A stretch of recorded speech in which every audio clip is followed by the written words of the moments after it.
কবিতা মিথ্যে কথা। লোকে আমায় ভালোই বলে, দিব্যি চলনসই, দোষের মধ্যে একটু নাকি মিথ্যে কথা কই।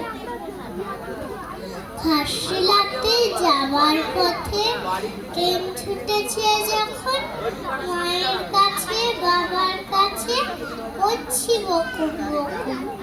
হঠাৎ দেখি মাঠের মধ্যে জ্বলন্ত সব গোছে এক এক রকম ভঙ্গি ফুটে এক এক রকম নাচে। ওমা দেখো নৃত্যনাট্য, যেই বলেছি আমি না বকে দেয়, বড্ড তোমার বেড়েছে ফাসলামি। চিড়িয়াখানার নাম জানো তো, আমার সেজন্য শোন।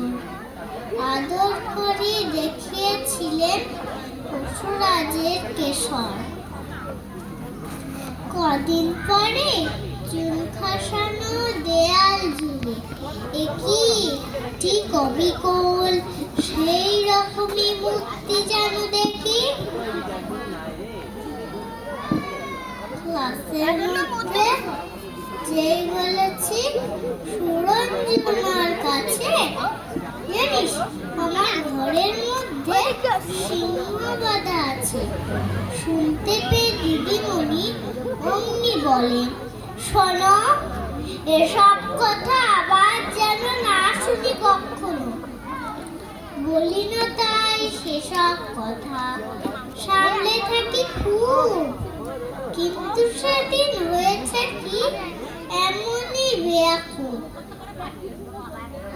আকাশ পাড়ে আবারও চোখ গিয়েছে আটকে, শরৎ মেঘে দেখতে পেলাম রবীন্দ্রনাথকে। নমস্কার।